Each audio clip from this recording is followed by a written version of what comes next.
본 방송에서 제공하는 투자 정보는 투자 판단에 대한 조언입니다. 방송에서 제공하는 주식의 가치, 가격 상승 및 하락에 대해서는 방송사에서 보장하지 않습니다. 실시간 정보 브리핑입니다. 첫 번째 소식입니다. 현지 시간 23일 뉴욕 증시에서 다우와 S&P 500은 또다시 사상 최고가를 경신했습니다. 금요일 발표될 PC 물가지수는 향후 연준의 금리 결정에 큰 영향을 미칠 전망입니다. 투자자들은 PC가 크게 하락, 연준이 또 한 번 0.5%포인트 금리 인하를 할 것을 기대하고 있습니다. 이날 연준의 간부들이 지난 FOMC 회의에서 왜 0.25%포인트가 아닌 0.5%포인트의 금리 인하에 찬성했는지를 밝힌 것도 투자 심리 개선에 도움이 됐습니다. 미국의 제조업 활동이 15개월째 최저치로 떨어진 것도 증시에는 호재로 작용했습니다. 경기가 둔화하면 B컷 가능성이 높아지기 때문입니다. 두 번째 소식입니다. 현지 시간 23일 뉴욕 증시에서 인텔은 전 거래일보다 3.3% 급등한 22.56달러를 기록했습니다. 지난 주말에 이어 이날도 인텔이 급등한 건 미국의 유명 자산운용사 아폴로가 최근 경영난을 겪고 있는 인텔에 최대 50억 달러를 투자할 수 있다고 밝혔기 때문입니다. 인텔과 아폴로는 이미 긴밀한 관계를 맺고 있습니다. 올 초 아폴로는 아일랜드 소재의 인텔의 새로운 제조 공장과 관련된 합작 투자의 지분 49%를 110억 달러에 인수했습니다. 아폴로가 또 인텔의 구원의 손길을 내민 거고요. 이 같은 호재로 이날 인텔은 또 3% 이상 급등한 것으로 보입니다. 세 번째 소식입니다. 2주 연속 상승했던 국제유가는 이날 미국의 9월 제조업 업황과 둔화 소식에 약세로 돌아섰습니다. 9월 서비스업 PMI는 55.4로 확장세를 유지했으나 이 또한 2달 만에 가장 낮은 수치를 기록했습니다. 이 같은 결과에 미국 제조업 경기 악화를 우려하는 목소리가 커지면서 유가도 하방 압력을 받았습니다. 이란 대통령이 중동 지역에서 전쟁이 확전되는 것을 원하지 않는다고 밝힌 점도 유가 약세 요인으로 작용했습니다. 그는 우리는 평화 속에 살고 싶고 전쟁은 원하지 않는다며 이스라엘이 똑같이 하려 한다면 우리는 모든 무기를 내려놓을 용의가 있다고 말했습니다. 마지막 소식입니다. 월가의 인공지능 스타트업 팔란티어가 S&P 500 지수에 정식 편입됨에 따라 주가가 2% 이상 급등했습니다. 현지 시간 23일 뉴욕 증시에서 팔란티어는 전 거래일보다 2.02% 급등한 37.95달러를 기록했습니다. 이는 이날부터 팔란티어가 S&P 500 지수에 공식 편입됐기 때문으로 풀이됩니다. S&P 500에 편입되면 각종 인덱스 펀드에 노출되기 때문에 주가가 상승하는 경향이 있습니다. 팔란티어는 미국의 AI 데이터 업체로 기존에는 군대와 정보기관 등 주로 정부에서 주문을 받았으나 월가의 AI 열풍이 불면서 민간 기업에서도 많은 주문을 받아 매출이 급증해 주가가 급등하고 있습니다.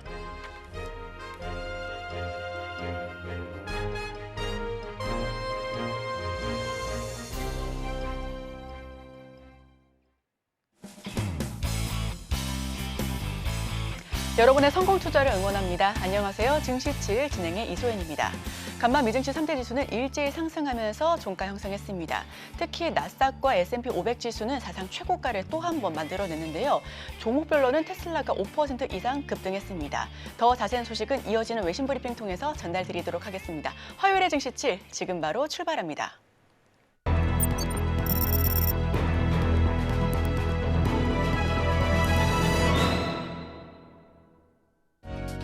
복잡한 외신 이야기 쉽고 간편하게 전해드립니다. 증시7 외신 브리핑 오은비입니다.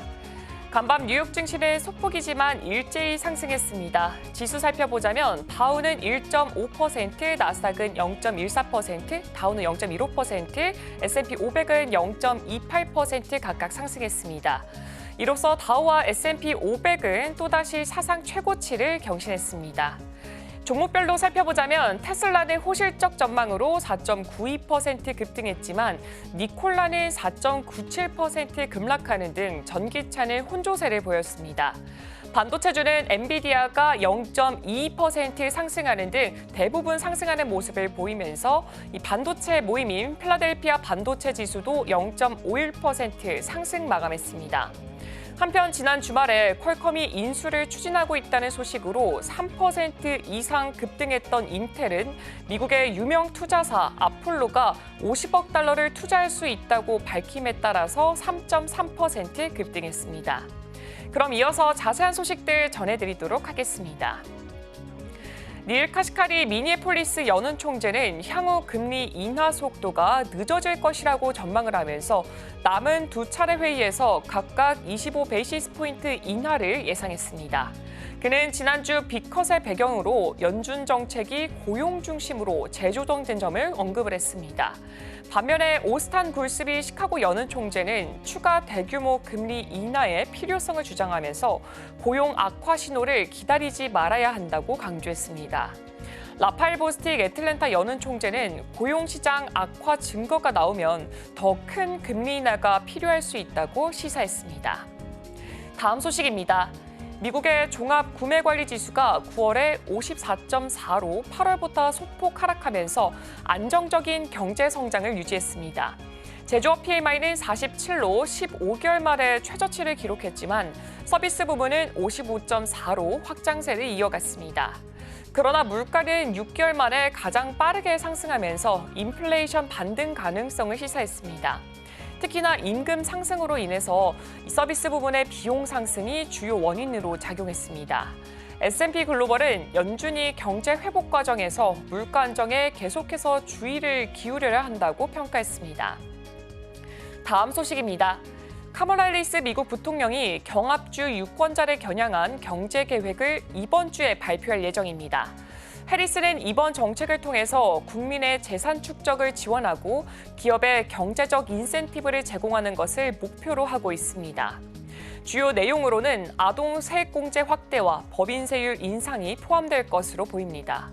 다만 선거가 얼마 남지 않은 상황에서 이 계획이 무당층과 중도층 표심에 어떤 영향을 미칠지는 불확실합니다. 한편 트럼프 전 대통령은 인플레이션 문제를 비판하면서 경제에 대한 공격을 이어가고 있습니다. 캐나다 중앙은행이 수년간 추진해온 소매용 중앙은행 디지털 화폐 CBDC 연구를 축소하고요. 결제 시스템 연구 및 정책 개발로 방향을 전환한다고 밝혔습니다. 캐나다 공영 CBC는 중앙은행이 디지털 캐나다 달러 도입에 대한 계획을 보류한 것이라고 보도를 하면서 이는 디지털 화폐 도입에 대한 초점이 약화된 것을 의미한다라고 전했습니다. 그러나 캐나다 중앙은행은 여전히 글로벌 CBDC 개발 동향을 모니터링하고 있고요. 일부 연구는 이어갈 계획이라고 밝혔습니다. 이번 결정은 미국 대선 기간 중에 CBDC 논의가 언급되는 상황에서 나왔고요. 공화당의 도널드 트럼프는 CBDC 도입을 반대하고 있지만 카멀라 해리스는 구체적인 입장을 밝히지는 않은 상태입니다. 다음 소식입니다. 중국 인민은행이 14일물 영래포 금리를 0.1%포인트 인하해서 1.85%로 조정하고 745억 위안의 유동성을 공급했습니다. 반면에 7일물 영래포 금리는 1.7%로 유지한 채 1,601원 위안을 추가로 시중에 풀었습니다. 이는 국경절 연휴를 앞두고 유동성 수요를 맞추기 위해서 그 조치로 해석되고 있습니다. 전문가들은 이번 금리 인하가 대규모 완화 정책을 의미하는 것은 아니라고 지적을 했고요. 인민은행이 향후 7일물 금리와 예금 준비율을 추가로 인하할 가능성도 있다라고 전망을 내놨습니다. 다음 소식입니다. 9월에 인도의 종합 구매 관리자 지수는 59.3으로 8월보다 1.4포인트 하락하면서 9개월 만에 최저치를 기록했습니다. 수요 감소와 비용 상승이 주요 원인입니다. 서비스업 PMI는 58.9로 작년 11월 이후에 최저치를 기록을 했고요. 제조업 PMI는 56.7로 8개월 만에 가장 낮았습니다. 그러나 인도 경제는 여전히 확장세를 유지하면서 50을 넘긴 상태가 38개월 연속 이어지고 있습니다. 다만 기업들은 가격 상승에도 불구하고 소비자에게 추가 비용을 전가하지 않았고요. 원자재와 전기요금 상승에 대한 우려를 나타냈습니다. 한편 인도준비은행은 인플레이션 불확실성으로 긴장 상태를 유지할 가능성이 큽니다. 다음 소식입니다. 엔비디아가 중국 알리바바와 협력해서 자율주행 전기차용 차량 소프트웨어 개발에 나섰습니다. 양사는 알리바바 클라우드의 거대 언어 모델 Q1을 엔비디아의 자율주행 차량용 플랫폼 드라이브 AGX 올인에 통합한 LMM을 공개했습니다. 이 기술은 차량 내 음성 비서 기능을 포함해서 복잡한 질문에 대한 답변, 주행 환경 제한 등 다양한 기능을 제공합니다. 협력 발표와 함께 미국 상무부는 중국 및 러시아산 기술을 탑재한 자율주행차 수입을 제한하는 규제를 발표했습니다. 미국의 제재 강화로 엔비디아의 중국 사업이 영향을 받을 가능성도 제기되고 있습니다. 미국의 자산운용사 아폴로 글로벌 매니지먼트가 경영난을 겪고 있는 반도체 기업 인텔에 50억 달러 규모의 투자를 제안했다고 블룸버그가 보도했습니다. 인텔은 현재 아폴로의 제안을 검토 중이고요. 투자 규모나 조건은 변경될 가능성이 있습니다. 이번 투자는 주식 투자 형태로 예상되고 있고요. 인텔의 실적에 따라 손익을 공유하는 구조가 될 것으로 보입니다. 한편 인텔은 실적 악화로 시가총액이 하락한 상태에서 퀄컴의 인수 타진까지 받으면서 위상에 큰 타격을 입고 있습니다. 다음 소식입니다. 스페이스X의 CEO 일론 머스크는 2년 내에 5대의 무인 스타쉽을 화성으로 보낼 계획이라고 밝혔습니다. 스타쉽은 스페이스X가 달, 화성 탐사용으로 개발한 우주선이고요. 지난 6월 시행비행에서 성공적으로 기원했습니다. 머스크는 무인 스타쉽이 안전하게 착륙할 경우 4년 후 유인 임무도 가능하다라고 덧붙였습니다. 다만 문제가 발생하면 유인 탐사는 2년 더 연기될 수가 있습니다. 그는 앞서 5년 내 화성 도달, 7년 내 인류 착륙을 목표로 한다고 발표한 바가 있습니다. 인도 정부가 넷플릭스의 사업 관행에 대해서 조사에 나섰습니다. 로이터에 따르면 인도 내무부는 넷플릭스 인도 법인의 비자 규정 위반, 탈세, 인종차별 등의 혐의를 조사 중입니다. 이번 조사는 2020년 해고된 전 넷플릭스 임원 난디니 메타의 주장으로 촉발됐고요. 메타는 넷플릭스가 자신을 부당 해고하고 인종 및 성차별을 했다고 주장하고 있습니다. 넷플릭스는 인도 정부의 조사에 대해서 알지 못한다는 입장을 밝혔습니다. 다음 소식입니다. 시티그룹의 중국 사업 확장이 미국 금융규제 당국의 제재로 지연되고 있다고 블룸버그가 보도했습니다. 연준은 시티그룹의 데이터 관리와 위험 통제 미흡을 이유로 1억 3,600만 달러의 벌금을 부과했습니다. 이로 인해서 시티그룹은 중국에서 독립형 증권사 설립이 지연되고 있고요. 중국 당국의 라이선스 규정을 충족하는 데도 어려움을 겪고 있습니다. 그러나 시티그룹은 중국 증권규제당국과의 논의를 계속해서 진행 중이고 사업 설립 신청을 철회할 계획은 없다고 밝혔습니다.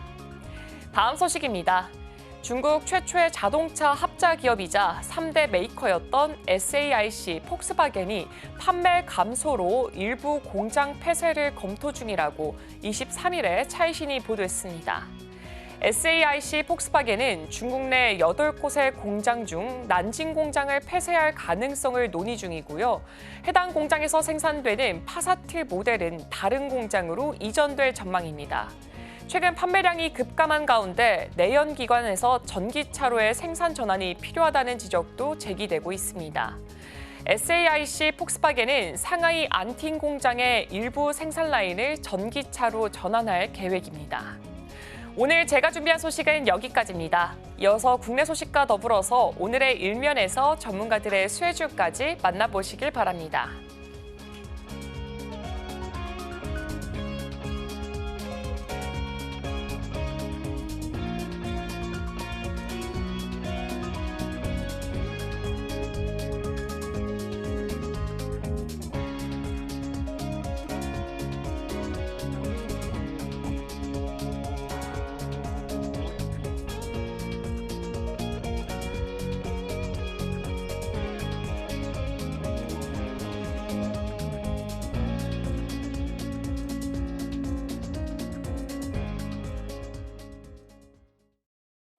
네, 서울경제TV 증시7 조간 브리핑 시간입니다. 서울경제 신문에서 발행한 이슈 전해드리는데요. 첫 번째 소식부터 하나하나 짚어보겠습니다. 화면 살펴보시죠. 반도체 제왕 인텔의 구려, 매각설까지 나와 첫 번째 소식 바로 전해드립니다. 미국 인텔이 극심한 실적 부진에 시달리는 가운데 퀄컴으로부터 인수합병 제안을 받은 것으로 알려졌습니다. 업계에 큰 충격을 주고 있는데요. 수십 년간 시장에 군림해온 반도체 제왕이 인수 대상으로 거론되는 신세가 됐다는 점에서 인텔의 추락한 위상이 단적으로 드러난다라는 평가가 나오고 있습니다. 퀄컴은 스마트폰용 반도체 설계에 경쟁력이 있는 기업으로 PC용 반도체인 중앙처리장치 설계 및 제조 강자인 인텔을 인수해 사업 확장을 노리고 있습니다. 최근 인공지능 붐에서 엔비디아에 밀리는 상황을 타개하기 위한 시도로 풀이가 되고 있고요. 퀄컴의 인텔 인수 제안은 아직 초기 단계로 전해졌습니다. 인수 범위나 구체적인 인수 조건 등도 아직까지는 확정되지 않는 부분이고요. 다만 거래는 상당히 진지하게 검토되는 분위기입니다. 그렇지만 실제 합병 가능성은 크지 않다라는 게 업계의 중론입니다. 인텔이 인수 제안을 받아들인다 해도 이 정도 규모의 거래는 엄격한 반독점 조사를 받는 것이 거의 확실해지기 때문이고요. 실제로 엔비디아가 2021년 영국 반도체 설계업체 암의 인수를 추진했다가 미 연방거래위원회에 제소를 당해 포기한 바 있습니다. 미중 갈등에서 비롯한 국가안보 문제가 걸림돌이 될 것이다라는 관측 역시 높게 제기되고 있습니다. 인텔과 퀄컴은 모두 중국에서 사업을 하고 있으며 중국 반독점 기관의 반대로 M&A 시도가 무산된 경험이 있는데요. 월스트리트저널에 따르면 퀄컴이 M&A 비공식적으로 제안을 했는데 반독점 등 걸림돌에 성사가 불투명하다라는 부분입니다. 다음 소식입니다. 가계빚 증가세 주춤, 높아진 피벗 가능성. 추석 연휴와 각종 대출 규제 영향으로 9월 가계대출 증가 속도가 눈에 띄게 떨어졌습니다. 서울 아파트 가격 상승폭도 다소 줄어들어 한국은행의 금리 인하 가능성이 한층 더 높아졌다라는 관측 역시 제기되고 있습니다. 5대 은행의 19일 기준 9월 가계대출 잔액은 728조 869억 원으로 8월 말보다 2조 7,227억 원 더 늘었습니다. 가계대출 증가를 주도하고 있는 주택담보대출은 이달 들어 19일까지 2조 원 넘게 불어들었고요. 3년 9개월 만에 최대를 기록했었던 8월 가계대출 증가폭에 비해서는 어느 정도 좀 주춤한 상황입니다. 9월 들어 가계대출 증가세가 주춤한 이유로는 연휴 효과와 가계대출 억제 조치 등이 꼽히고 있습니다. 가계대출 폭 증가세가 한풀 꺾이면서 한국은행이 기준금리 인하 가능성도 높아졌습니다. 하나는 다음 달 11일 금융통화위원회 기준금리 결정 회의에 앞서 집값과 가계대출 등 관련 지표에 유의해 금리 인하 여부를 결정할 것으로 예상되고 있습니다. 추석 연휴와 대출 규제 강화 영향으로 5대 은행 이달 들어 2.7조 원 늘어났고요. 11월 지표를 지켜봐야 한다라는 신중론도 함께하고 있습니다. 다음 소식입니다. 미국 2027년 커넥티드카의 중국산 소프트웨어 금지, 반도체 추가 제재 임박. 조 바이든 행정부가 미국 내 커넥티드 차량에서 중국산 소프트웨어와 하드웨어의 사용을 금지하는 방안을 23일 발표할 것으로 보여집니다. 이와 함께 해외 직접 생산품 규칙을 전방위로 확대 적용해 중국으로의 반도체 장비 기술 서비스 유입을 차단하겠다는 강력한 대중 견제 정책도 조만간 내놓을 것으로 전망이 되고 있는데요. 11월 대선을 앞두고 전방위로 중국을 옥죄는 움직임으로 해석되고 있습니다. 커넥티드 차량은 자동차가 무선 네트워크로 주변과 정보를 주고받으며 운전자에게 편리한 기능을 제공하는 것을 의미하고 있습니다. 내비게이션과 위치 정보 공유는 물론 자율주행이나 운전자 보조 시스템 등을 포괄하는 개념이고요. 미국은 그간 중국이 자국산 소프트웨어 등에 침투해 커넥티드 차량을 원격 조종하는 것은 물론 미국의 인프라와 운전자 정보 등을 해킹할 가능성이 있다라고 늘 우려해 왔습니다. 미 상무부는 커넥티드 및 자율주행 차량에 사용되는 중국산 소프트웨어는 2027년식 차량부터, 하드웨어 같은 경우에는 2029년 1월부터 금지해 나갈 것으로 계획하고 있습니다. 한국 자동차 기업도 미국에 수출하기 위해서는 공급망을 변경해야 할 것으로 전망되고 있고요. 미국 운전자 정보 등 해킹 가능성이 농후한데 하드웨어 금지는 2029년도부터 적용할 예정입니다. 미국의 경우 전방위로 확대해 나갈 것을 이야기하고 있는데요. 기술과 서비스까지 강력히 차단할 것을 예고하고 있습니다. 다음 소식입니다. 미국 자국민을 레바논 떠나라, 레드라인 없다. 레바논 친이란 무장단체 헤즈볼라가 3천여 명의 사상자를 낸 삐삐 테러의 배후로 이스라엘을 지목한 이후 양측 간 무력 충돌이 사실상 전면전 수준으로 치닫고 있는 것으로 나타나고 있습니다. 이스라엘이 레바논 남부에서 광범위한 공습을 벌이자 보복을 천명한 헤즈볼라 역시 대규모로 로켓 공격을 감행했는데요. 전쟁 위험이 고조되자 미국 정부는 자국민을 레바논을 즉시 떠나라고 경고하고 있습니다. 이스라엘과 헤즈볼라가 지난해 10월 가자지구 전쟁 발발 이후 산발적 충돌을 지속하면서도 기피해온 전면전 수순에 돌입한 것이다라는 관측 역시 제기되고 있는 상황이고요. 업계에서는 이스라엘과 헤즈볼라 간 레드라인은 더 이상 존재하지 않으며 상황은 크게 바뀌었다라고 짚고 있습니다. 다음 소식입니다. 소주 매각한 신세계 L&B 와인 키운다. 마지막 소식으로 전해드립니다. 지난해 적자를 기록한 신세계 L&B가 실적 개선을 위해 강도 높은 체질 개선에 나서고 있습니다. 비수익 사업부를 과감하게 정리하고 본업인 와인 사업에 집중하겠다라는 계획을 밝힌 건데요. 신세계 L&B는 송현석 신세계푸드 대표가 지난해 9월 겸직 대표로 취직한 이후 수익성 개선 및 본업인 주류 유통 사업의 경쟁력 강화를 위해 사업 포트폴리오를 개편하고 있는 것으로 밝혀졌습니다. 우선 와인 전문 매장 와인앤모어의 고급화에 나섰습니다. 와인앤모어 시그니처 매장인 청담점 등 핵심 점포의 규모를 확대하고 고객 맞춤형 서비스를 출시해 고가 와인 중심 판매 등 리뉴얼을 진행하고 있는 것으로 나타났고요. 반면 수익이 나지 않는 지점은 연말까지 폐점할 것을 예정하고 있습니다. 신세계 L&B는 소주 및 발포주 등 비수익 사업도 지속적으로 정리하고 있고요. 최근에는 누적 적자 규모가 확대된 자회사 새 제주소주를 오비맥주에 매각하기로 결정하기도 했습니다. 신세계 L&B 관계자는 와인 사업만 놓고 보면 성장세가 이어지고 있다며 주종 포트폴리오를 확대하던 전략을 수정해 선택과 집중을 통한 주력 와인 브랜드 마케팅을 적극적으로 전개해 나갈 전망이다라고 설명하고 있습니다. 고강도 체질 개선에 나서고 있는데요. 와인앤모어 핵심 점포를 확대하고 프리미엄 와인 판매로 전략을 변경했습니다. 위스키와 발포주 등 비주력은 정리해 나갈 것으로 보여집니다. 네, 제가 준비한 소식은 여기까지입니다. 계속해서 오늘의 일면을 통해 전문가와 수혜주까지 찾아보도록 하겠습니다. 저희와 끝까지 함께 하시죠.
네, 오늘의 일면 헤드라인입니다. 세계인 입맛 잡은 K과자, 연간 수출액 사상 첫 1조 가능성 함께 하실 분은 IM증권 이청원 PB 모십니다. 어서 오세요. 안녕하세요.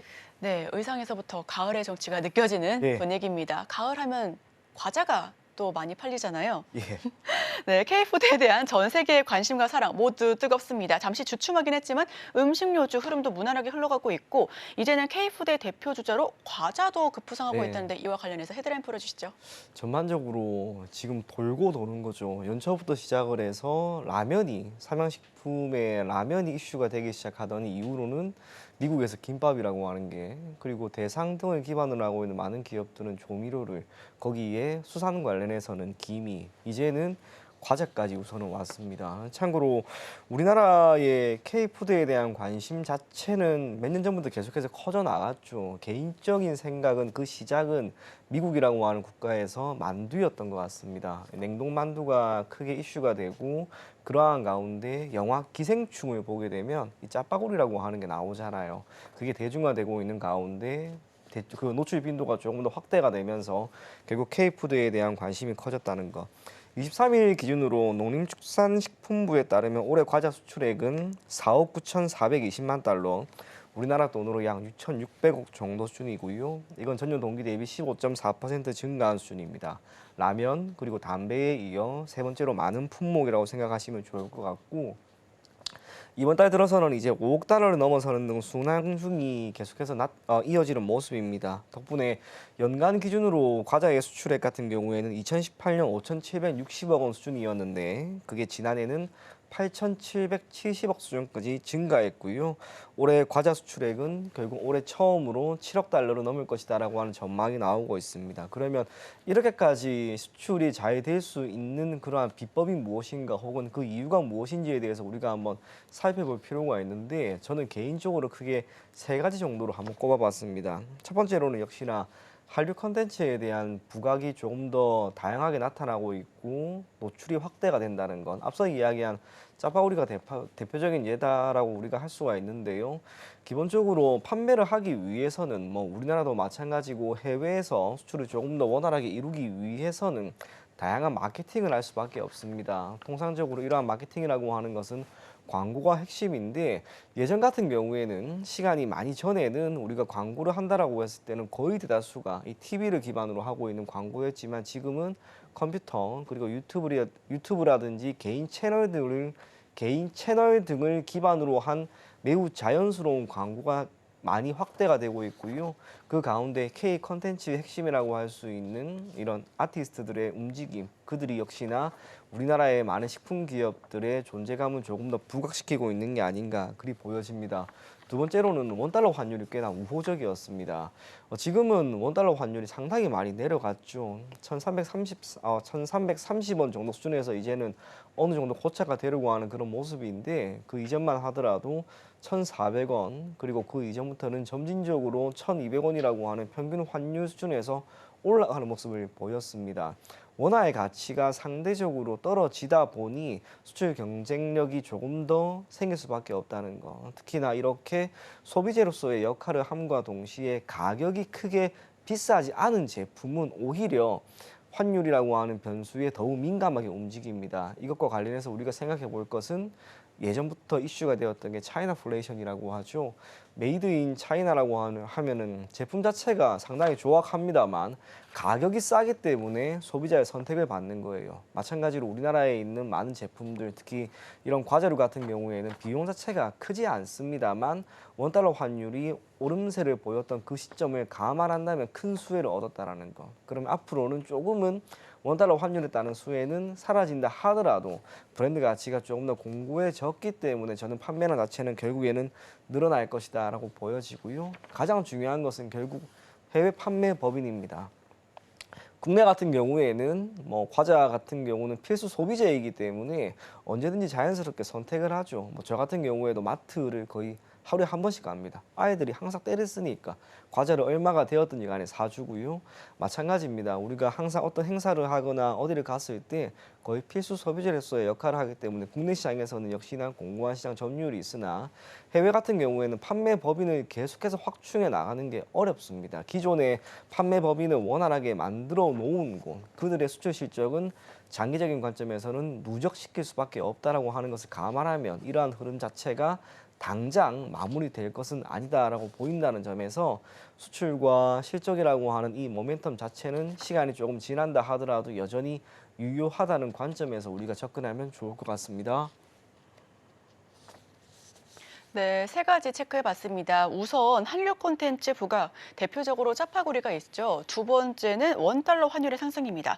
올해 상반기 같은 경우에는 1,400원을 내다보기도 했었는데요. 마지막으로는 해외 판매 법인을 꼽아주셨고요. 자, 그렇다면 말씀해주셨던 것처럼 과자류 수출 증가세가 굉장히 매섭습니다. 올해 처음으로 5억 달러를 넘어서 순항하고 있고 업계에서는 1조 원까지 내다보고 있는 상황입니다. 이런 긍정적인 수출 흐름에 따라서 주가는 지금 어떤 양상을 보이고 있을까요? 주가가 최근 한 일주일 정도, 7거래일 정도 동안 우선은 반등이 강하게 나오는데요. 이게 기타 똑같은 음식료품에 속한 기업들이 예전에 광풍을 한번 보였을 때에 비해 이쪽은 지금 전혀 못 가다가 지금 고개를 듭니다. 저도 어제 주가 흐름 자체를 조금 자세히 들여다보면서 이쪽이 한번 강하게 치고 올라갈 수도 있겠다라는 생각이 내심 들었습니다. 재무적인 측면에서도 한번 세 가지 기업, 대표적으로 오리온, 롯데웰푸드, 그리고 크라운제가 이 세 가지 기업을 한번 쭉 살펴봤는데요. 실적이라고 하는 측면에서는 여전히 괜찮습니다. 그러면 이 많은 부분들을 주가가 과연 반영했는가? 그건 또 아닌 것 같습니다. 세 가지 기업들의 주가 흐름을 한번 살펴보게 되면 어제 10시 40분 기준으로 롯데웰푸드 같은 경우에는 이번 달 기준으로 3.27% 올랐고요. 크라운 제과는 3.43% 올랐습니다. 오리온은 0.22% 하락을 했는데 이번 달 저가 대비 지금 롯데웰푸드는 무려 9.82%나 빠진 이후로 저렇게 올랐다는 건 크라운 제과나 오리온도 저렇게 하락한 이후로 올랐다는 것을 감안하면 지금 반등세가 우선은 강하다는 거죠. 그러면 이러한 주가가 1차적으로 이번 달 기준으로 상승 마감을 함과 동시에 그 배경으로 자리 잡을 수 있는 이 세 가지 기업을 우리가 조금 더 살펴본다면 투자에 따른 접근은 역시나 괜찮을 것이다. 그리 보여집니다. 대표적으로 롯데웰푸드를 우선은 살펴보게 되면 상반기 기준으로 동사의 매출액은 전년 동기 대비 0.2% 감소했습니다. 2조 수준이었습니다. 반면 영업이익은 전년 동기 대비 거의 50% 정도나 증가한 1,006억 원 정도 기록을 했는데 매출액은 큰 변화가 없었는데 비내 영업이익은 이렇게 크게 올라간 거죠. 우리가 이 부분에 대해서는 잠시 뒤에 한 번 더 살펴보고요. 인도가 지금 핵심입니다. 동사는 국내에서의 판매 그것뿐만이 아니라 인도라고 하는 시장 가지고 있는 특징이 있다면 중국의 인구수를 지금 넘어섰습니다. 14억, 15억. 거기에 인도의 식품 시장의 경우 올해 기준으로는 1,373조 원 수준의 전망이 되고 있는데 이 가운데 국내 과자 업체 최초로 인도에 진출했고 여기에서 롯데 초코파이죠. 초코파이에 대한 관심이 750억 원 이상의 매출로 이어지고 있는 그런 상황입니다. 참고로 식품이라고 하는 것이 가지고 있는 특징은 잠금 효과가 있습니다. 예를 들면 우리가 라면 같은 경우 어떤 라면을 선택을 해서 그게 입맛을 딱 맞아버리면 라면을 바꾸지 않죠. 대표적으로 저 같은 경우에도 진라면 순한 맛 계속해서 그것만 찾고 아마 많은 분들이 그럴 겁니다. 초코파이라든지 기타 과자도 마찬가지입니다. 크라운 제과 같은 경우에는 해외 쪽에 판매를 위해서 최근에 충남 아산에 공장을 증설하고 있는 그런 모습이고요. 생산 능력은 2,400억 원 규모. 그리고 이렇게 평택항을 기반으로 해서 수출을 조금 더 원활하게 하려고 하는 움직임을 보이고 있습니다. 오리온은 이미 중국 시장에서 초코파이를 원활하게 판매를 하고 있습니다. 20년이 넘었습니다. 그렇기 때문에 중국 시장에서는 판매량 자체가 이미 1조를 넘어갔고요. 베트남 같은 경우에는 하노이 2공장에 이어서 3공장, 4공장까지 이제 계속해서 확충을 하려고 있는 그런 상황입니다.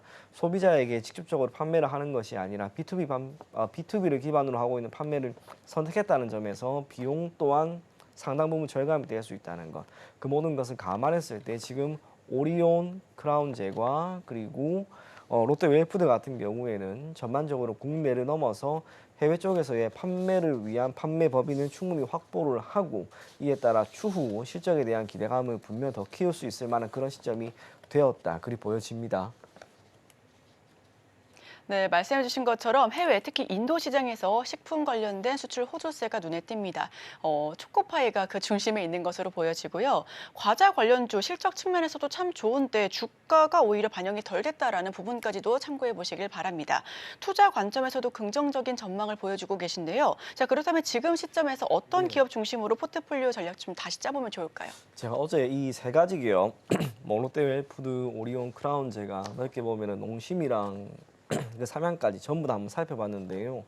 재무적인 흐름 자체를 보면 역시나 실적이 우선은 증가하는 기업을 우리가 선택을 해야 됩니다. 그러한 가운데 앞서 제가 롯데웰푸드에 대한 이야기를 잠시 해드렸는데 매출액은 큰 변화가 없는데 영업이익이 크게 늘어났어요. 그러면 우리가 이 부분을 회계적인 자료를 토대로 한번 보는 겁니다. 제가 반기 보고서를 잠시 가지고 왔었는데 어제 지금 여기에요. 매출액 같은 경우에는 지난 반기에 비해서 줄었어요. 그런데 영업이익은 지금 오히려 크게 늘어나죠. 이 배경으로 찾을 수 있는 게 결국에는 딱 하나입니다. 매출액이라고 하는 것은 수익에 해당하고 이 비용에 해당하는 것은 매출원가와 판관비입니다. 둘 중에 어느 쪽, 즉 매출액이 매우 늘어나거나 비용이 감소되면 영업이익은 큰 폭으로 개선이 되는 모습을 보이는데 다음 페이지에 보면 핵심이 매출 원가에 있었어요. 우리가 어느 기업이든 상관이 없습니다. 매출액을 늘리는 것과 비용을 줄이는 것 중에 더 어려운 것이 무엇이냐? 비용을 줄이는 겁니다. 특히 매출 원가에 해당하는 많은 부분들은 우리나라에 있는 식품업체들, 과자 생산 기업뿐만이 아니라 라면이나 식품 가공, 소재 모두 똑같습니다.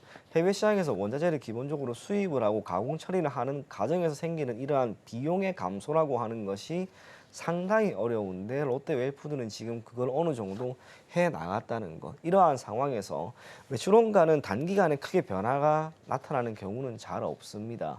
판관비 또한 마찬가지입니다. 그리고 해외 판매 범위를 현재 기준으로 약 26개 정도 만들어 두었기 때문에 낮아진 비용을 기반으로 이제 매출액이 조금만 늘어난다면 영업이익은 큰 폭으로 증가할 수 있을 만한 여건을 마련해 두었다라고 보여집니다. 기타 오리온이나 크라운 제과는 이러한 모습을 보이지 않았습니다. 유일하게 롯데 웰푸드만 우선 이런 모습을 보였다는 점에서 저는 우리가 과자 기업을 선정을 한다면 1차적으로는 역시나 롯데 웰푸드를 선정하는 게 가장 좋지 않을까 그리 보여지고요. 주가 흐름 자체도 결국에는 저점 구간에서 꽤나 올라오는 모습이기 때문에 큰 부담이 지금은 없습니다. 시기적으로 이 식품 관련된 기업들의 주가가 한 차례 조정이 조금 나오고 있는 상황에서 고개를 든다는 점은 1차적으로 동사 그리고 과자 관련된 기업들이 가장 먼저 주목을 받을 수 있다는 점, 그리고 그 가운데 롯데 웰푸드는 회계적으로 보았을 때도 가장 괜찮은 모습을 보이고 있다. 그래서 롯데 웰푸드를 우리가 조금 더 관심을 가지면 좋지 않을까 그리 보여집니다. 네, K푸드 관련주는 롯데 웰푸드 꼽아봤습니다. 우선 매출의 변화에 따른 영업이익률에 주목을 하고 있는데요. 매출, 즉 외형 성장 꾸준하게 일어나고 있는데 기업에 떨어지는 돈이 더 많아지고 있다는 부분입니다. 거기에 대해서는 매출 원가가 줄여진 게 바로 그 핵심으로 떠오르고 있고요.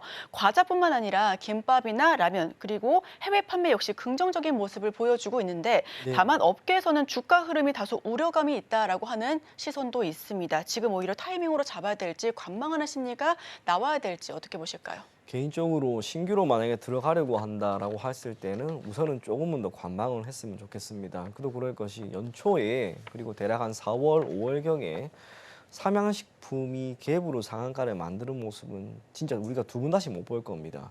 그 정도로 라면 업계의 주가 흐름이 괜찮았고요. 이후로 우양을 기반으로 하고 있는 김밥 그리고 앞서 이야기한 수산 그 모든 섹터의 흐름 자체가 결코 나쁘지 않았습니다. 덕분에 주가도 너무나 크게 올랐죠. 하지만 적지 않은 기간 동안 역시나 조정이 나오고 있는데요. 이 조정이 언제 마무리될지는 아무도 모릅니다. 삼양식품 같은 경우에는 주가가 70만 원을 상회하다가 지금 55만 원 수준까지, 그리고 우양 같은 경우에도 주가가 12,000원을 상회했는데 이제 4,000원대까지 다시 회귀하는 그런 모습입니다. 어느 시점이 될지는 모르겠습니다만 1차적으로 주가의 조정은 꽤나 나올 수 있다는 건, 반면 어느 정도 나왔기 때문에 우리가 매수의 관점으로 접근을 해도 괜찮다라고는 그런 시선도 나오고는 있습니다만, 그러기 위해서는 시장 안에 있는 다양한 섹터의 수단매가 어느 정도 끝이 나야 됩니다. 시장을 한번 보게 되면 제약바이오가 조정이 있었는데 역시나 다시 한번 오르는 모습이 우선은 나왔고요. 어제도 반도체 그리고 화장품도 지금 다시 한번 고개를 듭니다. 이런 섹터의 흐름 자체가 한 번은 꺾이는 가운데 다시 한번 식품 쪽으로 저는 관심이 커지는 시점이 올 거라고 봅니다. 그게 멀지는 않은 것 같고요. 적어도 연말 전에는 다시 한번 주가에 반등 흐름이 나오고 연초 그리고 중순 당시에 보였던 고점을 다시 한번 돌파하는 모습도 결국에는 나올 것이다 라고 보여집니다. 어제도 하나증권에서 리포트가 한 게 나와가지고 단순하게 이런 과자뿐만이 아니라 음식료 전반적인 흐름에 대한 전망이었는데 여전히 모멘텀은 지금 괜찮은 거죠. 라면 같은 경우에는 사상 최대 수출 실적, 그리고 우양의 김밥 같은 경우에는 미국에서 지금 계속해서 완판, 공급 자체가 지금 원활하게 이루어질 수가 없는 그런 상황입니다. 그러면 여기에서 선택할 수 있는 기업의 선택권은 매우 단순해요. 북미 지역 자체의 공장을 증설하는 건데 금리 인하가 지금 또 된 거죠. 금리 인하가 되었으니까 자금 조달을 함에 있어서 역시나 더 매력이 생깁니다. 본격적으로 미국은 마찬가지고요. 중남미까지 판매를 그리고 생산을 원활하게 할 수 있을 만한 여러 가지 여건이 나올 거라고 봅니다. 대표적으로 공장 증설을 특정 기업이 만약에 공시를 낸다라고 하면 그게 출발이 되는데 그 중심에는 우양이라고 하는 기업과 풀무원이 역시나 있지 않을까 그리 보여집니다. 전반적으로 주가의 흐름 자체는 꽤나 아쉬운 모습이 나오고 있습니다만 앞서 이야기한 것처럼 순환매 장세는 결국에는 이어질 겁니다. 그게 언제 마무리되는지를 우리가 모를 뿐, 하지만 우리가 중기나 장기적인 관점에서 만약에 접근을 한다면 주가의 단기적인 파동을 크게 개의치 않는다면 저는 여러분들이 분할 매수 관점으로 역시나 접근하는 괜찮지 않을까 그리 보여지고요. 과자에 대한 이야기를 조금 전에 했습니다만 제 개인적으로 탑은 라면입니다. 그리고 그럴 것이 관심이 가장 큰 거죠. 그리고 라면이라고 하는 제품이 가지고 있는 특징을 한번 보게 되면 가격이 싸요. 가격이 싸기 때문에 소비자의 입장에서는 큰 부담이 없습니다. 어제도 나왔던 게 베트남 같은 경우에는 베트남의 신라면 같은 경우에는 우리나라보다는 가격이 무려 6배나 비싼데도 불구하고 판매가 계속해서 이어지는 거죠. 맛도 맛이지만 가격 경쟁력까지 있는 이 많은 제품들에 대한 수요는 결국에는 폭발할 것이고 지금 많은 기업들, 특히 라면 관련된 기업들은 이제 북미가 아니라 동남아도 아니고 중남미 쪽을 계속해서 보고 있습니다. 공장 증설에 대한 이야기는 꾸준히 나오고 있고 판매까지 원활하게 이루어진다면 실적이라고 하는 측면 주가는 역시나 괜찮아질 수밖에 없다는 것, 그걸 고려해서 우리가 식품 업종, 식품 소재, 가공 모두 다 조금은 시간을 두고 중기나 장기적으로 접근해 보자, 그런 이야기까지 전해드리도록 하겠습니다. 네, 중장기적으로 접근해봐도 좋겠다라는 의견을 전해드리겠습니다. 지금까지 이청원 과장과 함께했습니다. 오늘 말씀 고맙습니다. 감사합니다.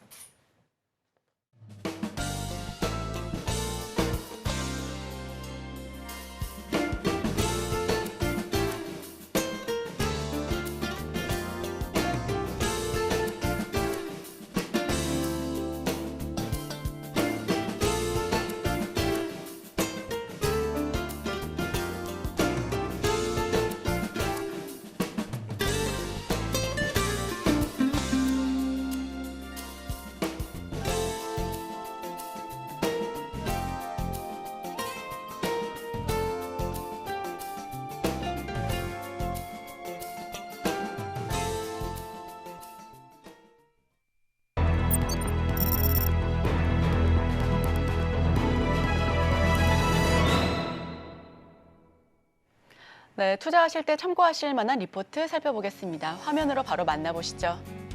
거스를 수 없는 달러 약세 압력, DS투자증권의 리포트입니다. 비둘기의 비상은 달러의 약세를 부를 것이다. 연준의 금리 인하 사이클은 본격적으로 신호탄을 쐈습니다. 50bp를 시작으로 경기 침체를 피해 경기 데이터가 좀 개선되더라도 연준은 완전 고용을 바라보면서 계속해서 달릴 것이다라는 의견이 우세한 상황이고요. 금리가 낮아지면 미국에 대한 자본 유입이 줄어들고 미국 달러화 자산에 대한 매력도 감소할 수밖에 없습니다. 미국 내 투자 매력이 감소하면서 투자자들은 더 높은 수익을 찾아서 미국 외 다른 국가로 자금을 이동시킬 수가 있겠는데요. 한국도 이러한 자본 유입의 대상이 될 수가 있는데 외국 자본이 한국으로 유입이 된다면 원화 수요가 증가하게 되고 이는 원화 강세, 즉 원달러 환율 하락으로 이어질 가능성이 높게 됩니다. 한미 금리차 지금 현재 150bp입니다. 환율이 하락하면 한국 제품의 가격 경쟁력이 약화되기 때문에 해외 시장에서 가격이 상승하게 돼 수출 감소로 이어질 수가 있고요. 원화가 강세를 보이면 해외에서 한국 제품이 더 비싸게 느껴지기 때문에 수출 감소 가능성 역시 높아지게 되는 상황입니다. 특히 한국은 수출 중심의 경제 구조를 가지고 있기 때문에 원화 강세는 한국 경제 전반에 부담이 될 수밖에 없습니다. 반면 원화 강세는 수입 원자재나 부품 비용은 줄어들기 때문에 수입을 많이 하는 기업들에게는 긍정적인 영향을 줄 수밖에 없는데요. 여기서 한국은행이 금리를 인하하게 된다면 원화 강세를 어느 정도 억제할 수 있겠지만 금리 인하가 인플레이션을 자극할 수가 있어 신중한 결정이 필요한 시점입니다. 고용에 대한 언급 빈도를 점차 늘리던 파월은 결국 고용에 초점을 두고 본격적으로 완화적인 통화 정책의 시작을 알렸습니다. 그 직전까지는 인플레이션에 조금 더 무게추를 뒀다면 이제는 고용 쪽에 조금 더 무게를 두겠다라고 하는 의미고요. 완화적인 통화 정책의 시작을 알렸는데 9월 FOMC에서 도비시안, 즉 비둘기적인 연준에 대한 확신을 투자자들은 얻게 됐습니다. 업계는 연준의 연내 50bp 추가 인하와 내년도 100bp 금리 인하 가능성이 가장 높다라고 판단을 하고 있습니다. 신중하게 천천히 내리겠다는 코멘트가 없었다라는 점을 감안하게 된다면 시장에서 반영하고 있는 추가 B컷 또한 배제할 수가 없는 상황이고요. 내년 연말까지 9월 B컷을 포함해 총 적게는 175bp, 많게는 225에서 250bp 수준까지 인하할 것을 예상하고 있습니다. 과거에도 엇갈리는 주요국의 통화정책 방향, 우선 달러의 큰 변화를 불러일으켰었는데요. 달러 지수는 2024년 유럽의 인하와 연준의 테이퍼링이 맞물리면서 한 단계 조금 더 상승하기도 했습니다. 계속해서 2014년도에는 환율주의보가 현실화됐다면서 기업 실적 잇따라 악화되면서 하향 조정되는 국면을 맞이하기도 했었고요. 원달러 환율 추이는 지속적으로 내림세를 연출하기도 했었습니다. 달러 지수는 이후 90포인트 아래로 내려가지 못해 이후 달러는 2022년 연준의 인상 사이클이 시작된 이후에 100포인트 아래로 내려가지 않는 새로운 레벨을 보여주기도 했습니다. 유럽의 통화 정책도 살펴보시면 우선 최근은 동결 의견을 보여줬죠. 유럽의 통화 정책 또한 영향을 주겠지만 결정적으로는 연준의 통화 정책 방향이 큰 그림에서 전 세계적으로 방향을 결정해 왔습니다. 특히 달러 방향성을 결정하는 데는 조금 더 무게가 보여졌고요. 연준의 본격적인 인하는 달러를 재차 코로나 이전 수준으로 되돌릴 가능성이 커 보이기도 합니다. 선진국 통화페어는 금리 차에 민감하게 반응하기도 하는데요. 여기서 엔캐리 트레이드가 다시 한번 나오게 됩니다. 채권 금리는 통화 정책과 경제 상황에 영향을 받게 되는데 7월 31일 예상보다 빠른 시점에 BOJ가 금리 인상을 단행하고 엔캐리 트레이드가 언와이딩 되면서 시장의 변동성을 키우기도 했었습니다. 최근 같은 경우에는 BOJ가 동결 의견을 보여주기도 했었는데요. 7월과는 사뭇 다른 양상으로 동결을 그려냈습니다. 일본과 중국은 완화적인 통화 정책을 끌고 가면서 미국과의 기준금리 격차가 벌어졌고 이는 통화 약세로 이어졌습니다. 물론 2010년대 레벨까지 달러가 절하되기는 힘들 것으로 보여지고요. 유럽의 저성장은 중장기적으로 달러 지수의 하방을 막아주는 요인이 될 것으로 보여집니다. 최근 들어서 2년, 3년 전까지만 하더라도 계속해서 금리 인상 사이클을 보여줬었던 각국의 통화 정책은 최근 인하에 동조하지 않은 모습을 보여주기도 했는데요. 일본 같은 경우도 동결을 보여줬고요. 중국 역시 사실상 기준금리 동결을 보여주기도 했습니다. 비둘기의 시대는 달러 약세를 의미합니다. 단기적으로는 달러 약세가 달러 표기 자산의 선호도를 줄이는 역할을 할 수 있겠으나 중장기적으로는 글로벌 금융 환경을 완화적으로 만들어줄 것으로 보여지는데요. 전반적으로 환율 살펴보시면 최근은 약세 흐름을 보여주고 있는 것으로 판단이 되고 있습니다. 글로벌 유동성을 늘리면서 달러 표기 부채의 부담이 급격하게 줄어들 것으로 보여지고 있고요. 우선 빅컷을 단행한 미국. 세계 금융시장의 파장 역시 클 것으로 보여졌지만 그 영향은 제한적이었습니다. 왜냐하면 올해 상반기부터 계속해서 연준의 금리 인하를 기대했었고 그 기대감이 모두 일제히 선반영됐다는 부분이었고요. 은행 대출금리도 소폭 하락하면서 미국 빅컷의 시장금리가 더 떨어질 가능성도 계속해서 제기가 되고 있습니다. 우리 역시 직전에 말씀드렸던 가계부채가 조금씩 줄어들고 있음에 따라서 이번에는 금융통화위원회가 한 차례 금리 인하를 먼저 단행할 수도 있겠다라는 의견 역시도 함께 제시가 되고 있는데요. 비트코인은 미국 연준 빅컷의 강세를 나타냈습니다. 우선 비트코인 같은 경우에는 63,000달러 넘어섰고요. 이더리움 역시도 4% 넘게 올라가면서 2,682달러 선으로 오름세를 기록했습니다. 전반적으로 통화 정책이 변화함에 따라서 금 가격도 올라가고 있고요. 비트코인 역시도 강세를 보여주고 있는 상황을 보여주고 있습니다. 네, 계속해서 우선 관련한 뉴스를 살펴보시면요. 이와 관련해서 빅컷, 앞으로 많은 분들께서 연준이 연내에 얼마나 더 크게 내릴지에 대한 관심 역시도 지속되고 있습니다.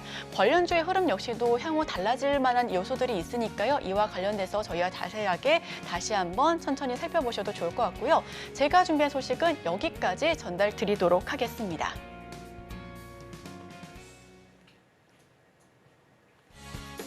오늘의 핵심 요약입니다. 오늘 호주 중앙은행의 통화정책회의가 진행될 예정입니다. 오늘의 일면에서는 제과산업의 향후 전망에 대해서 살펴봤고요. 관심주로 롯데웰프드 제시했습니다. 투자실 때 참고해보시길 바랍니다. 네, 저희가 방송 중에 제공해드린 정보는 투자 판단에 대한 참고 자료일 뿐이고요. 해당 종목의 가치 또는 상승률을 보장하진 않습니다. 네, 잠시 후 증시 8 서울경제TV 개장 방송이 이어집니다. 더 다양한 인사이트를 가져가실 수가 있으니까요. 끝까지 함께 하시길 바랍니다. 오늘 저희가 준비한 소식은 여기까지입니다. 저희는 내일 이 시간에 또 찾아오도록 하겠습니다. 함께 해주신 여러분 오늘도 고맙습니다.